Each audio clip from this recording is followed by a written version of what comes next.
Last month, I was invited to the Acquisition.com headquarters in Vegas to spend 2 full days learning from Alex, Leila, and their entire team of 9-figure killers. I learned the ins and outs of how a $200 million company operates, how to scale from zero to multiple millions a year, and how to sell any company for tens of millions of dollars, even if it's a personal brand. And in this video, I am gonna give you the top 3 takeaways I learned from the event. So no matter if you're completely new to the business world or you're already making millions of dollars, you'll have a clear roadmap to go from zero to your first $100 million. By the way, if you're wondering what made me qualified to be one of only 50 business owners in the world who are invited to Alex and Leila's headquarters for this scaling workshop, it's quite simple actually. All I had to do was train the guy who ended up becoming Alex's chief copywriter and chief marketing officer, bust my ass to come number 4 out of 22,000 people in the affiliate contest for the book launch of $100 million leads, interview Alex Hormozi himself, and you can check out my interview with Alex here if you haven't seen it already. Nail the interview, which then qualified me to invest $7,500 and fly halfway across the world to the Acquisition.com HQ in Las Vegas. So for the low cost of you obliterating the subscribe button, don't ask me why I have so much cash. I should just deposit it in my bank account like a normal person. I will save you the months of work and the thousands of dollars that it took me to learn this stuff and just give it to you all for free right here in this video. Thank you. You're welcome. Let's get into it. $100 million lesson number 1 from the scaling workshop, and the most powerful business lesson you will ever learn that will make you more money than anything else is something called the theory of constraints. Let's do a fun little exercise right now. Let's say you run a high-ticket service-based business like coaching or freelance copywriting. You have a book-a-call funnel and you have super low show-up rates of 40%, but you have super high closing rates of 80%. Are you A, better off focusing on your strengths and trying to improve the close rate even further, or focusing on your weaknesses and trying to improve your low show-up rate? Pause right now and give me an answer. You got your answer? Good, I'm fucking impatient. Okay, now, second scenario. Imagine you had a pipe full of water. It is nice and fat, but right here in the middle, there's a choke point where it shrinks and becomes half as wide. You're trying to increase the throughput to get as much water to flow through the pipe as possible. Are you better off A, widening the wide parts even further, aka improving your strengths, or B, widening the narrow bit so it's as wide as the rest of the pipe? Now, the answer becomes pretty fucking obvious. Hopefully.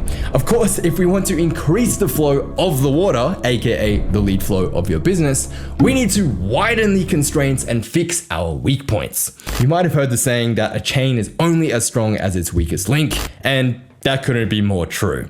You will grow so much faster fixing your weak points than you will by trying to squeeze out marginal gains on the things that you're already doing well. Going back to the original example of show-up rate versus close rate, you can double your show-up rate from 40% to 80%, and all else being equal, you will double the sales and double your business. You can't, however, double your close rate from 80% to 160%. If you have a close rate of 160%, then please give me a call, by the way. I will hire you on the spot. So you can either spend days and weeks tinkering with your closing process, trying to squeeze out a few extra percent here and there to go from 80% to 83%, make a few extra grand a year, or you can fix your shitty show-up rate and double your entire business. Yes, Sean, very insightful, I know. But what's funny is that even though you and I both know this, we as entrepreneurs, for some reason, wake up and just do different shit, right? You know you have no leads and a shitty show-up rate, but instead of working on the only 2 needle movers that actually matter, you're fucking around with tinkering your logo and your website, learning another 5 different ways to handle the "I'll think about it" objection, which you never even get to face because you're booking 0 calls. I remember when Alex said this, every single business owner in the room laughed because we all do it. Entrepreneurs are ADD as fuck, and we are always looking for new, shiny, cool shit. But I promise you, if you can just sit on your ass and just do the boring work to fix the actual key constraints that are stopping you from growing, there is explosive growth waiting to be unlocked in your business. And there are only really 4 core buckets that it could be.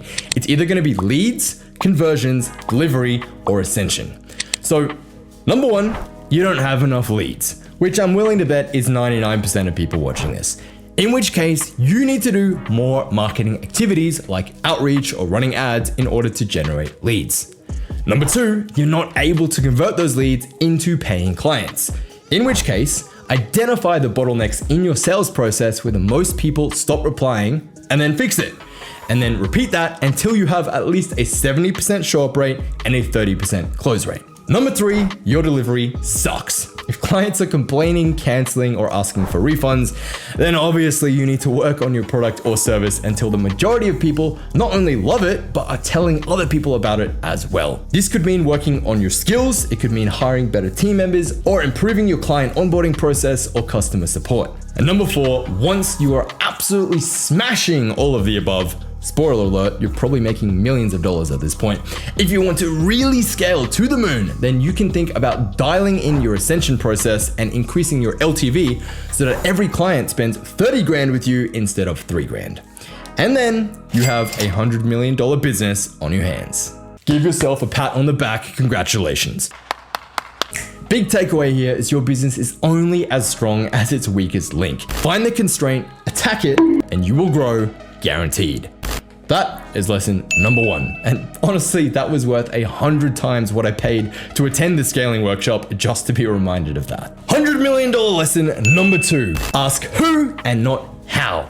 See, a lot of people look up to Alex as this business super genius, which he is. Fun fact, he's also even bigger and more muscular in person somehow, believe it or not. But the real G's know that Leila is the real driving force behind the scenes. She is the actual CEO. And when it comes to anything to do with operations or people, you'd be hard pressed to find anyone better than Leila.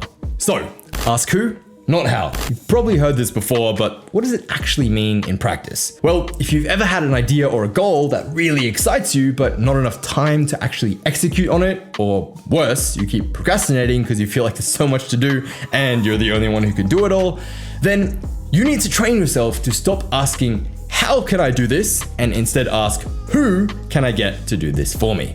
Tell me, have you ever noticed how most of the world's top CEOs who make the most money hardly work at all? They're spending most of their days on the golf course, yachts, going to fancy dinners and smoking cigars because they've built a rock solid team around them so they can focus on high level CEO stuff that only they can do, like networking and learning. With the exception of Elon Musk, because that dude is a fucking alien. And I know what you're thinking, alright? But Sean, people cost money. I can't afford to hire anyone. And that is exactly why you need to. Yeah, boy. Otherwise, you are gonna spend the next 5 years running slowly around the treadmill because there just aren't enough hours in a day to do 10 people's jobs yourself. And you know what? That's okay, because you can start small. Hire a VA, a virtual assistant from Upwork. For $3 to $5 an hour, you can have someone take all of the shitty, manual, repetitive, mind-numbingly boring tasks off your plate, like prospecting, admin, follow-up, outreach. For under $10 a day, you can have someone build you a lead list of thousands of targeted prospects and reach out to them, literally saving you 20 hours a week or more. Everyone who lives in a first world or hell, even second world country can afford that. And there is no reason why you should not have at least a VA if you're serious about making a full-time income online. Now, beyond a simple VA, the people you're gonna hire are really going to make or break your results in business, so it is extremely important that you take the time to interview lots of different candidates and make sure that you have the right people aboard your ship, because there will either be the wind in your sails or the anchor dragging you down. Damn, that was a good one. I like that one, good analogy. Now, when it comes to hiring, this could be a whole 2-day seminar, and it was, but the biggest lesson that I've learned about attracting and retaining top talent in my 7 years of employing people are gonna be the 4 core pillars of vision, comp, growth, and support. A lot of people think that if you just offer a higher salary, then you'll attract A players, but actually that's only one key pillar out of 4. So when you go to hire your next team member, keep these 4 pillars in mind. Number 1, vision. What is your vision of the company? Where are you trying to steer the ship, right? You need to sell people on the vision and get them bought in. When Steve Jobs was trying to court Pepsi CEO John Scully to come work for Apple, he famously turned to him and he said, "Hey, do you want to sell sugared water for the rest of your life? Or do you want to change the world?" And at that exact moment, John's mind was made up. He quit Pepsi and he joined Apple. All the bonuses, the millions of dollars that Jobs offered him didn't matter, right? Jobs sold him on the vision and it was too compelling to refuse. And if you want to attract high-level players, you better have a strong vision. Now, this doesn't mean it has to be some crazy, I want to reform the whole education system and change the world. It can be very simple. Like, ours for my company is we just want to help 100 people make a 6-figure income with Gmail copywriting so we can all get rich together, travel the world, and have the time freedom to pursue our passions like music and racing. So that's number 1, very important. Number 2, compensation. Pretty straightforward. If you want to attract premium talent, you're going to need to pay premium rates in most cases. And you should. If you're bringing in someone who's going to make you thousands of dollars or even millions of dollars a year because they're world class at what they do, then it's only fair that they should be compensated accordingly. Number 3, growth. This is arguably more important to A players than compensation, is how are they going to grow both personally and professionally? What skills are they going to learn and develop? Are they going to get to work closely with the CEO and learn from them? That's a big deal to a lot of A players, and it's worth a lot more than a pay rise to most of them. And finally, number 4, support. Do they feel supported and empowered to do their best work? Are they surrounded by other A players? Are there opportunities for them to share ideas? Do they have the freedom to come up with new creative ways to do things and be more efficient? Or are they shackled to a desk like a strict regimented way of doing things like a Nazi concentration camp? Because if you're running a Nazi camp, you're not going to keep A players around. That's it, I'm out of here. Listen, I am far from perfect. I've made a lot of mistakes in my business career. But one thing that I do pride myself on, besides our industry-leading client results, is the fact that nearly every single person I've ever hired is still with us years later. Because none of them have wanted to leave, right?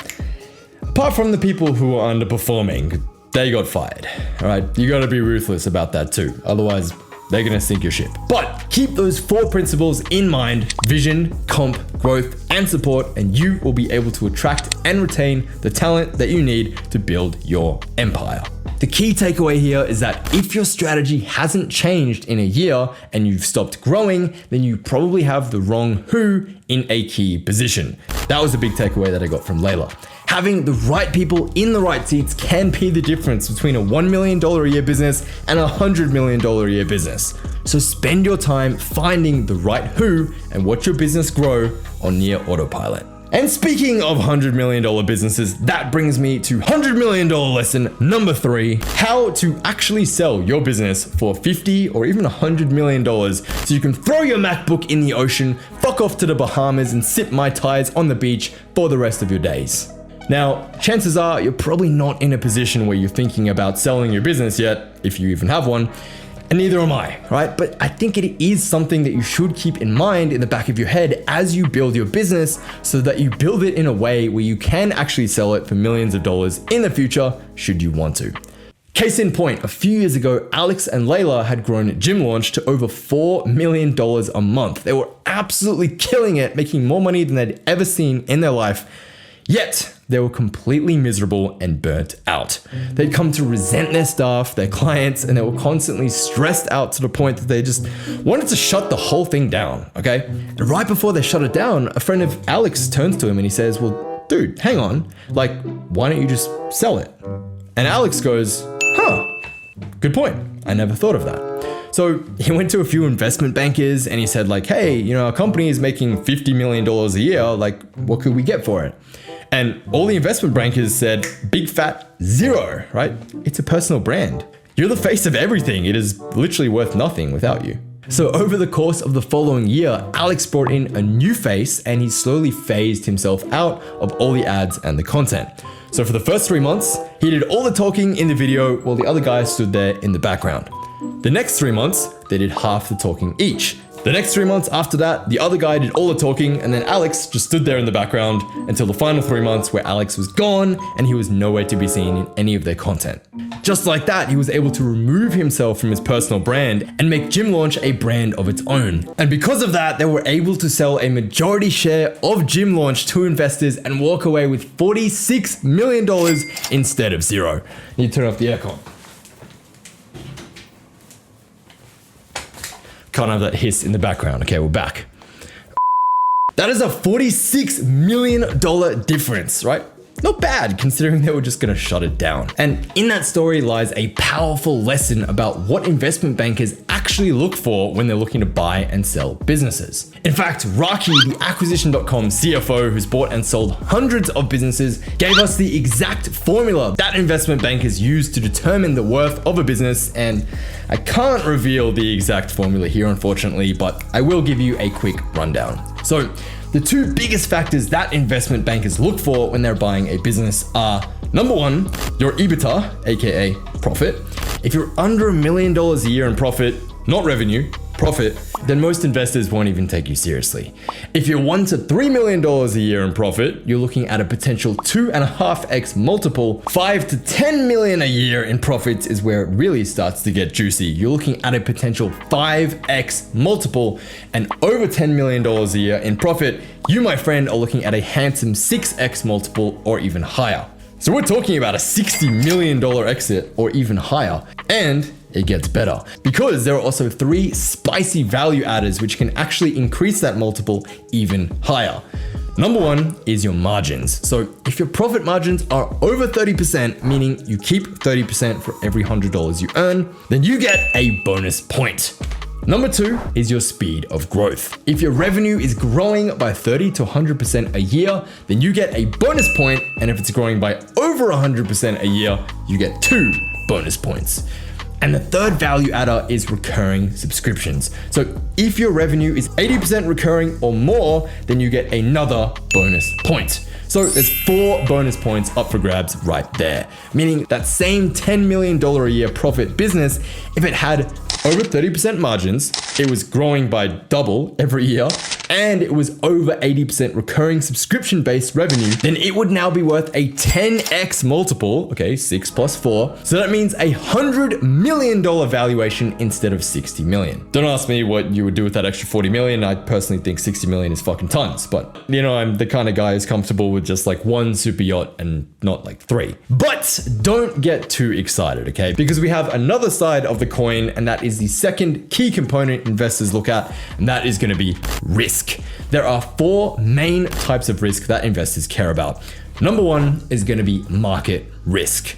-1 point on your multiple. So for example, if you're in the airline business and another pandemic hits and destroys the whole industry, that is obviously a big potential risk. Whereas that same event would not affect online businesses, for example. Number 2 is single channel risk. -1 point. So for example, if you get all of your clients from Facebook ads and your ad account gets shut down, then you're a bit fucked. Number 3 is single client risk.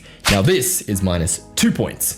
For example, if the bulk of your revenue comes from just 1 or 2 major whale clients and they leave, then you're also a bit fucked. But the biggest risk of all, and the one that I shared in my story about Alex and Leila's sale of Gym Launch, is the key man risk. This is worth -3 points on your multiple and a big deal breaker in a lot of circumstances. I did the maths, and fortunately for my business, this dragged my multiple down to 0, meaning it's technically worth nothing if I was to sell it. And this is why personal brands are very hard to sell, right? If you took away Mr. Beast from the Mr. Beast brand, it would kind of be fucking worthless. His Feastables business, however, could be worth a lot as a standalone business because it doesn't rely on his face as much as his YouTube channel, for example. They will need to work on the quality of the chocolate though, because honestly, I tried one and it's fucking mid. But if Mr. Beast did what Hormozi did and he slowly removes himself from his videos over the course of a year or 2, then he would be sitting on a sellable multi-billion-dollar asset. That all comes down to what we talked about in point number 2 about building a strong team. If you have ambitions of building a big personal brand, just know that if you do build something valuable and you find a way to remove yourself from it, you might just be able to sell it for a handsome 8-figure sum down the line. So there we have it, lessons from a $200 million team. Which of those 3 key lessons was the most valuable for you? Let me know in the comments. And if you haven't seen my interview with the legend Alex Hormozi yet, make sure you check it out right here. It is 30 minutes of pure money-making wisdom. Alex dropped some absolute bombs, so it is definitely worth a watch. Now, if you'll excuse me, it is time to begin the long, steep climb to making CMB an acquisition.com portfolio company. I've got my work cut out for me. I look forward to documenting my journey and sharing my lessons with you along the way. I hope you got some value out of this. Click here to watch my interview with Alex, and I'll see you in the next one.